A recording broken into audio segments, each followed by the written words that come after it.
Paul, first of all then, so the deal for Chris Basham has been announced this morning. How delighted are you to get that over the line? Yeah, please. Like, in my mind, it was never in doubt, and probably Basham said the same, but until things are sorted and it's signed, you're always reluctant to count your chickens, you know what I mean? So, yeah, pleased.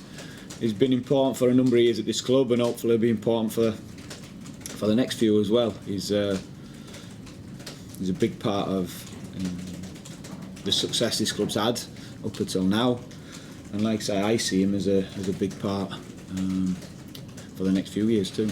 He's almost defined his role, hasn't he? The way the team want to play right now. That's kind of the Basham spot. That's what the fans call him. Well, he has sort of trademarked that role. And he does play it in a unique way, and that's not to say everything he does is perfect. And it's just with what he brings to that position, it's a different dynamic when we have him in the team. That's a fact. So yeah, we'd be pleased to have that option still, and that ability to use him in that role. Plus the others he's familiar with in and around a game when you need to change and he's on the pitch. Generally you can move him about to change shape with the same 11. I remember speaking to Chris some years ago in a pre-season friendly at Chesterfield, and he was talking about the self-policing nature of the dressing room at times, and he and others being part of that. So on that side of things, how influential would you say he is? Yeah, he is, because he sets good standards in terms of himself and how he trains. You've seen him on the pitch. Certainly, I'm not sure if he's doing the role this year, but he certainly was last year. He was fine collector amongst the players. So yes, it's important to have good, solid characters, I think, who are senior pros. If they're aligned with what you're trying to achieve, then there's the extra value as well, not just the minutes on the pitch. Football's such a short-term industry, isn't it? So for a guy to spend 8 years in one place and then obviously potentially 10, it's pretty extraordinary, isn't it? Yeah, it is, and it'd take him to a testimonial year, wouldn't it? 10 years at a club now, they used to be commonplace, but they're not so much anymore. But in my eyes, that is deserved. And but listen, I don't want to take anything away from what our focus is here and now, and Bash is the same. And probably the best thing you can say is, he's approaching 34. People are talking about being at the back end of his career, but we're chasing the biggest prize, and we still see him as a really valuable part of the team. Just on that, so obviously Sharp has been done. You mentioned Robinson last week has been triggered. Basham has now been done. Without sort of wanting to whittle down your entire retained list, then there's the outstanding issues, I suppose. They're Osborne, McGoldrick, Davis, Mousset and Freeman. Can you shed any light on where the club are at with them? Yeah, I was hoping to today, but until it's all ratified by the board, I'm not gonna, because you know what I mean. Just like I said, so I would have liked to spoke about all those players. Still bits to be decided, yeah, without doubt, going forward. But I have had conversations with a number of them. But like I say, it's just at the minute getting that sign off so things can be official, and not only me sitting here cooking, that we can prepare statements and put things out properly.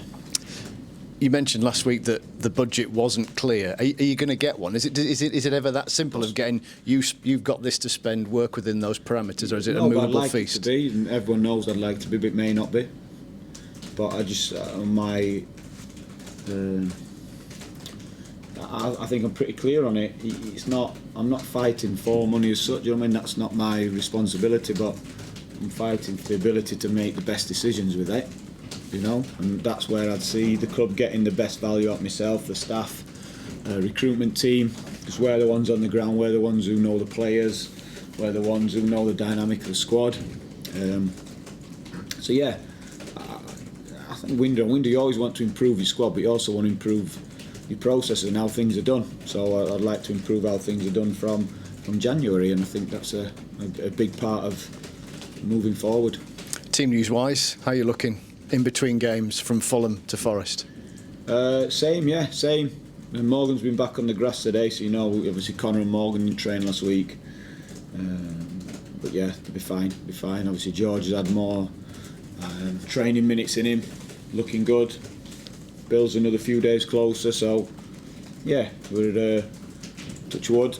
Everything at the minute is as good as it can be from the last game. So does it seem more realistic, and I know I'm fishing here, but more realistic or less realistic that Sharp will be able to play some parts in the two legs, if not necessarily the final? Yeah, The final. Yeah, we'd like him to be, if he's available, to play some part in this tie. You know what I mean? But that's, if he's not ready, he's not ready. You know. But I think I've said before, he's doing all he can, and the staff are doing all they can to make sure that if there is that opportunity, we can use it. What kind of message do you think you sent out by beating Fulham in the manner you did? Not just scraping past them, but really hammering them. I'm not really bothered. I'm bothered about what he said about us to us, and reinforcing what we're about and how we want to play, and those messages to other people. I'm really not fussed, just like I weren't fussed who were playing. I just wanted to get there. So I think it's more performance, the intent and the message, and it reinforces what we want to be about, I think, which is the most important thing. How do you approach this then, knowing that it's an 180-minute game? It is. So it's different. It's you've heard the old saying, you can't win it in the first leg, but you can lose it. To a certain extent, I agree with that. It's half time at the end of this, we spoke about, it's not like you're winning last 10 minutes, you have to hold on for the 3 points. You don't. I think if the game's there for you, you can be just as positive as you have been for the previous 80 and try and get another goal, because it sets you up better.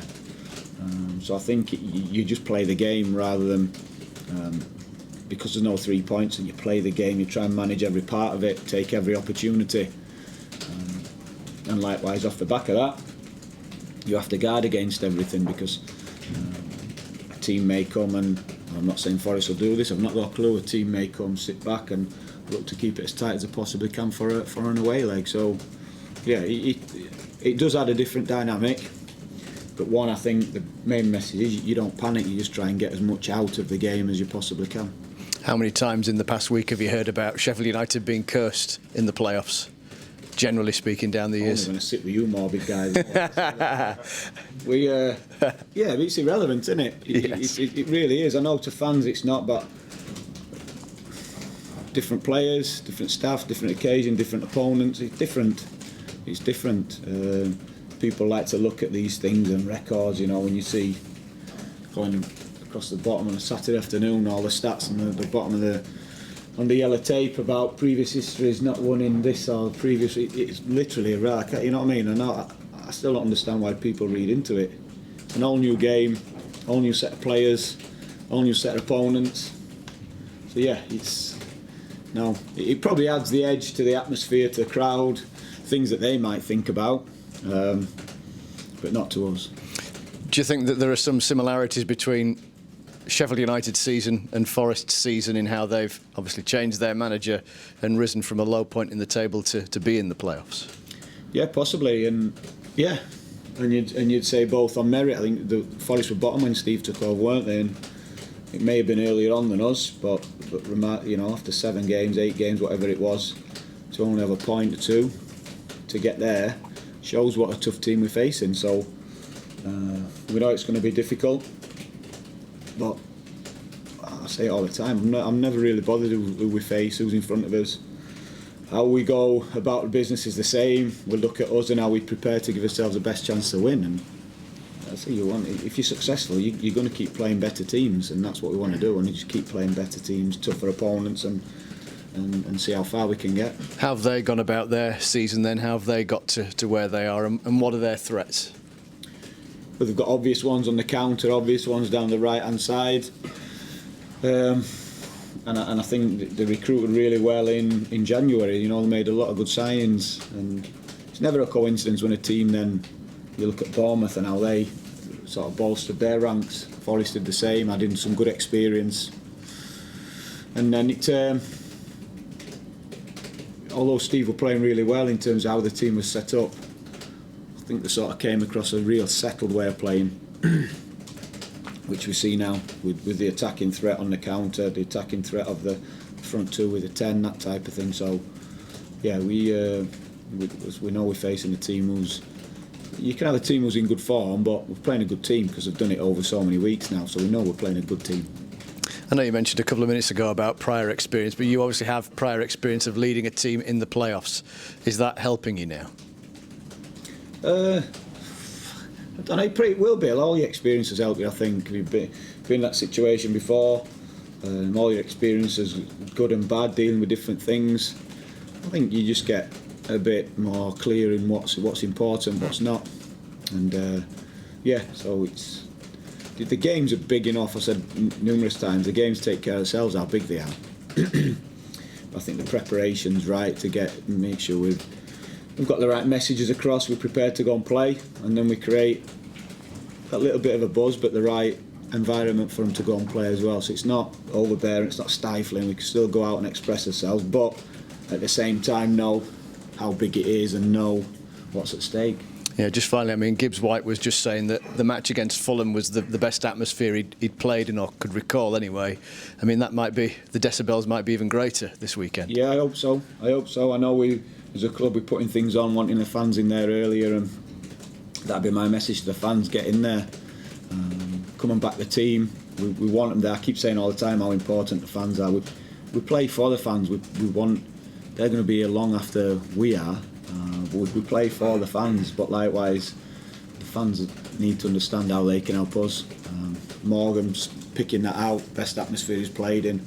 Yeah, I think he'll change his mind after this weekend. I think it'll be even more so, and we want that. So we'll do all we can as a club to encourage that. There's different things going off before the game to encourage them to be in earlier. The fans come and watch the lads warm up. Come and let them feel the difference in the game and enjoy it. Enjoy the atmosphere of the playoffs. Enjoy the tension that they bring.